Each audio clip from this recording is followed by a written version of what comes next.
시청자 여러분 안녕하십니까? 대구 경북 소식 전해드립니다. 803 구름다리 관련 보도를 계속 해오고 있는데요. 건설 계획을 세우면서 주변 조사는 제대로 하고 일을 추진하는 건지 의심스러운 부분이 또 나왔습니다. 803 환경 파괴를 피할 수 없는 사업인 것은 물론 주변에는 잘 알려지지 않은 문화재도 있습니다. 윤영균 기자가 알아봤습니다. 지금 보시는 것은 대구 동화사에 딸린 암자, 연불암의 모습입니다. 앞마당 유리상자 안에 들어있는 게 대구시 유형문화재 제19호 연불암 청석탑입니다. 고려시대에 만들어진 것으로 추정되는데 몸돌이 없어지고 지붕돌도 파손이 심해 이렇게 아슬아슬하게 보존되고 있습니다. 바로 뒤편을 보시면요. 높이 4, 5m 정도 되는 바위에는 서쪽과 남쪽에 각각 마의 열의 좌상과 보살 좌상이 새겨져 있습니다. 통일신라 시대에 만들어진 것으로 보는데 대구시 유형문화재 제14호입니다. 이곳에서 803 구름다리가 만들어질 낙타봉까지는 400m 정도 떨어져 있습니다. 문화재 반경 500m 안까지는 역사문화환경 보존지역인데요. 공사를 하면 문화재에 어떤 영향을 줄지 먼저 조사를 해야 합니다. 대구시는 문화재 현상 변경이라는 절차를 통해 이 문제를 해결할 예정이라고 밝혔습니다. 문화재를 옮기기는 어려우니까 공사를 하더라도 문화재에 영향이 없다는 결론이 나야겠죠. 문화재 현상 변경 허가 주체가 대구시니만큼 대구시 문화재위원회가 심의를 제대로 할까 이런 의문이 나오고 있습니다. 구름다리 공사 현장에서 동화사까지는 1km 정도 떨어져 있습니다. 동화사는 이례적으로 태스크포스 팀을 만들고 공사가 어떤 식으로 진행될지 대구시에 정식 공문을 요청하기로 했습니다. 환경 문제도 걱정하는 목소리가 큽니다. 대구시는 소규모 환경 영향성 평가 절차를 진행하고 있는데요. 중간 보고 내용을 보면 소나무와 신갈나무 약 30여 그루가 훼손될 것이다. 육상동물에게는 그다지 영향을 미치지 않을 것이다. 이렇게 나와 있습니다. 하지만 환경단체에서는 이런 큰 공사는 한두 달 정도 조사로는 부족하다고 주장하고 있습니다. 안전을 위해 공사를 더 철저하게 할수록 환경은 더 해칠 수밖에 없으므로 근본적인 모순이 있다는 지적도 있습니다. MBC 뉴스 윤용균입니다. 네, 보신 것처럼 803 구름다리와 관련한 문제가 한두 가지가 아닙니다. 안전 문제와 특혜 의혹, 그리고 문화재와 자연환경 훼손까지 제기되고 있습니다. 대구시의회에서 관련 문제를 제기한 이진년 의원과 조금 더 깊이 있게 짚어보도록 하겠습니다. 네, 어서 오십시오. 안녕하세요. 네, 가장 중요한 게 안전일 텐데요. 대구시는 안전에는 문제가 없다라고 말하는 입장인 것 같습니다. 어떻습니까, 실제로? 안전은 10번, 100번 얘기를 해도 넘침이 없는 거죠. 근데 네. 지금 대구시에서 얘기하는 것에서는 저는 동의할 수가 없고요. 감사원에서 금년도 10월 달에 발표한 전국 구름다리 현황 조사를 살펴보면 현재 전국 구름다리와 흔들리는 구조물에 대해서 안전성을 담보하는 법령 기준이 없어가지고 건설, 또 내풍, 낙뢰 등에 대해서 매우 취약하다고 발표했습니다. 네. 건교부에 안전 기준을 마련할 것을 통보하였고요. 803 구름다리가 안전하게 조성되기 위해서는 향후 마련될 건교부의 건설안전법 법령이 마련된 후에 구름다리를 짓거나 뭐 다른 식의 방법을 도모해야 된다고 저는 생각합니다. 네. 오늘 대구시의회에서 5분 발언을 통해서 케이블카 업체의 특혜 문제를 짚어주셨는데요. 이 803 구름다리가 생기게 되면 이익이 얼마나 생기는 것이고 그게 이 케이블카 업체에 집중된다고 하셨는데 그렇게 볼 만한 근거 어떤 게 있습니까? 특혜로 볼 수밖에 없는 상황입니다. 합리적 의심이 드는 게 사실이고요. 대구시에서 저한테 제출한 자료에 의하면 이 민영으로 운영되는 케이블카가 2017년 매출이 30억 원이 넘고요. 네. 그리고 지금 803 케이블카가 구름다리가 조성되고 난 다음에는 연간 매출이 45억 이상으로 보고 있습니다. 네. 그리고 매년 5%씩 매출이 증가한다라고 자료를 받았는데요. 이런 엄청난 수익권을 케이블카가 가지게 되는 것이죠. 네.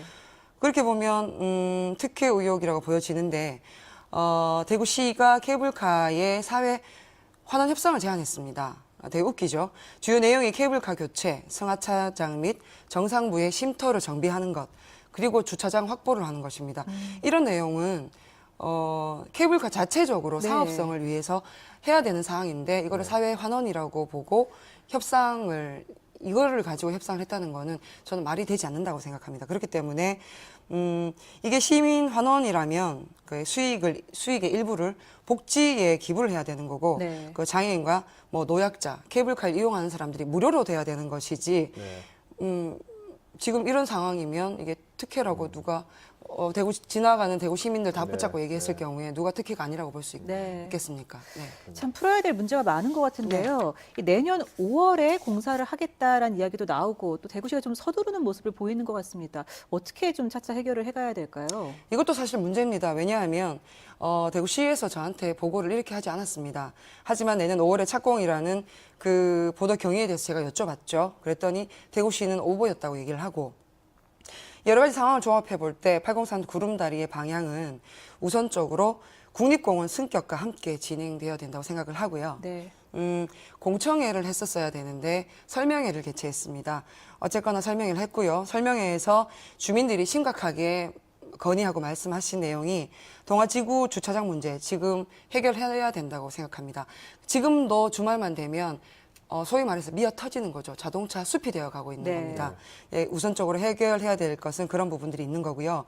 그리고 케이블카가 사회 환원 문제에 있어가지고 공사 전에 반드시 주민들하고 대구 시민들하고 시민단체들하고 같이 논의가 이루어져야 됩니다. 발전적인 방향이 되어야 되는 거고요. 네. 그리고 또 건교부에 안전 규정이 마련된 다음에 네. 그 다음에 구름다리를 하든 803을 다른 식으로 개발을 하든 해도 늦지 않다는 거죠. 그래서 대구시는 이 자체가 공공정책의 모범이 될 수 있도록 다시 한번 재고를 해야 되는 것이고요.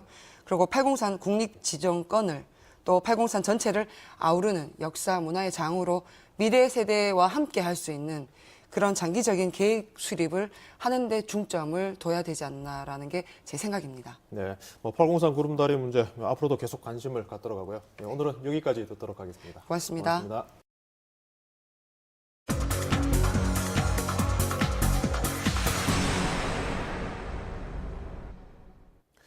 국책사업인 3대 문화권 사업으로 한이마을이라는 것이 영천에 생겼습니다. 한양 유통 중심지가 영천이라는 점을 알리기 위해 320억 원을 들여 만들었다는데 세금을 이런 식으로 써도 되는 건지 이번 보도 한번 보시고 판단해 보시죠. 한태영 기자입니다. 한이마을은 영천시 천문로 10만 제곱미터 규모로 만들었습니다. 지난 2010년 이명박 정부 시절 3대 문화권 사업으로 국비 220억 원을 포함해 세금 320억 원을 썼습니다. 한의 학자들이 사용한 각종 한약재를 비롯해 침, 뜸과 같은 한방 재료, 도구를 전시했습니다. 시범 운영을 하면서 보완을 마친 뒤 내년 2월에 정식으로 문을 엽니다. 한이마을에 들어올 입주업체도 모집합니다. 지난해 영천 한약축제를 이곳에서 열었는데 해마다 관련 행사도 이곳에서 엽니다. 문제는 운영비입니다. 지방공기업평가원이 한이마을의 수지 분석을 한 결과 한 해 평균 2억 8천만 원, 5년 동안 14억 원의 적자가 납니다. 적자는 해마다 늘어난다는 결과가 나왔습니다. 한방산업도시 영천의 이미지 메이킹 역할을 하고 지역경제 활성화에 기여하므로 예상되는 손실보다 그 가치가 훨씬 더 클 것입니다. 수익률 제고를 위해 다양한 콘텐츠를 개발하여 흑자 경영을 위한 노력을 계속해 갈 것입니다. 영천시 의회는 한이마을을 접근성이 떨어지는 곳에 지었다며 적자 운영을 걱정하고 있습니다. 접근성이 좀 좋지 않고 그래서 조금 시민들도 걱정하고 우리 의회에서도 상당히 지금 걱정하고 있는 편입니다. 영천시는 적자 부담을 떠넘기기 위해 시설관리공단을 설립해 한이마을 운영을 추진하고 있습니다. 하지만 또 다른 조직을 만들어 공무원 수만 늘려 시 재정에 부담을 주진 않을지 우려하는 시각이 만만치 않습니다. MBC 뉴스 한태현입니다. 국민기초생활보장제도를 시행한 지 18년이 흘렀습니다만 여전히 지원 사각지대에 있거나 수급비가 부족해 기초생활조차 힘겨운 소외계층이 적지 않습니다. 박재형 기자가 취재했습니다. 40대 중반의 A씨는 허리 디스크로 일할 수가 없습니다. 뇌전증을 앓는 남편도 노동력이 없습니다. 기초생활보장수급자인 부부는 딸과 함께 정부 지원금 110만 원으로 살아갑니다. 저희들은 경제생활이 지원이 안 되는 상태니까 거죠. 아껴도 모자라요. 그래서 결국 빌리게 돼요. 지인들한테.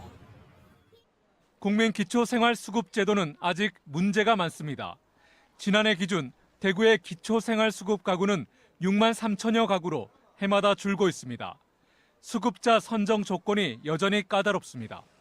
절대빈곤층의 절반 정도밖에 포괄을 하지 못하고 있는 것이기 때문에 좀 더 많은 사람들이 기초생활 수급자가 되어야 하고, 즉 사각지대가 해소가 되어야 하고요. 시민단체가 기초생활 보장 수급자 98명을 조사했더니 월 평균 소득이 65만 원 안팎이었습니다. 15%는 빚을 지고 있습니다. 기초수급제도와 관련한 이의 신청 제도가 있다는 것을 모르는 사람도 태반입니다. 대구시가 기초생활 수급 제도에 대한 당사자에 대한 실태 조사를 먼저 하고 거기에 부합될 수 있는 지자체의 적극적인 노력이 필요하다는 생각을 합니다. 가난한 사람들의 유일한 공적 부조인 국민기초생활보장제도, 제도의 취지인 건강하고 문화적인 생활은 아직 현실과 너무나 동떨어져 있습니다. MBC 뉴스 박재영입니다. 요즘 대구 경북은 아침 저녁으로 영하권 기온을 보이며 날이 무척 추워졌습니다. 주말에도 한파가 계속되면서 방한용품 찾는 사람들도 많은데요. 자세한 날씨 김영은 기상캐스터가 전해드립니다. 이번 주 초반부터 잠시 주춤하던 추위가 다시 기승을 부리고 있습니다. 경북 북부 지역을 중심으로 내륙 곳곳에 한파주의보가 발효되는 등 강추위가 이어지고 있습니다. 두툼한 겉옷을 입어도 그 사이로 들어오는 찬 기운에 몸이 저절로 움츠러드는데요. 나날이 추워지는 날씨에 방한용품에 대한 관심도 높아지고 있습니다. 한 대형마트는 입구부터 온풍기와 전기난로 같은 다양한 방한용품을 진열해 고객들의 시선을 끌고 있습니다. 날씨가 갑자기 많이 추워져서 고객님들이 온수매트나 온풍기 같은 걸 많이 찾으시고요. 아무래도 많이 건조해지다 보니까 가습기 같은 것도 연간 진열해서 고객님이 쇼핑을 편리하게 할 수 있도록 하고 있습니다. 체온을 올려주는 네일부터 손난로까지 본격적인 겨울 추위가 다가오면서 이런 방한용품들이 인기를 얻고 있습니다. 이번 주말에도 우리 지역은 평년 기온을 밑도는 추운 날이 이어질 것으로 보여 한파에 대한 준비가 필요하겠습니다. 토요일인 내일 대구의 아침 기온은 영하 5도로 오늘보다 기온이 더 떨어지겠고 낮 기온은 7도가 예상됩니다. 일요일에는 대구 경북 지역 최저 기온이 영하 7도에서 영상 9도 분포를 보이며 아침 추위가 덜하겠지만 낮 기온이 크게 오르지 않아 쌀쌀함은 계속되겠습니다. 대기도 건조에 산불 등 각종 화재 예방에도 주의가 필요하겠습니다. 지금까지 기상캐스터 김영은이었습니다. 대구지검 영덕지청은 오도창 영양군수의 딸을 허위사실 유포 혐의로 불구속 기소하고 오도창 영양군수는 혐의 없음으로 불기소 처분했습니다. 앞서 지난 6.13 지방선거에서 59표 차로 떨어진 박홍렬 후보 측이 오 군수의 딸이 허위사실을 말한 동영상을 유포해 당선에 영향을 미쳤다며 오 군수와 딸을 고소했습니다. 박홍렬 후보 측은 증거가 충분한데도 불기소 처분됐다며 대구 고등법원에 재정 신청을 제기했습니다. 농민단체와 시민단체는 대구시청 앞에서 기자회견을 열고 통일 농기계 품앗이 대구 경북 운동본부 출범을 알렸습니다. 이번에 출범하는 통일 농기계 품앗이 운동본부는 남북교류와 협력을 위해 북한에 트랙터와 쌀을 보낼 계획입니다.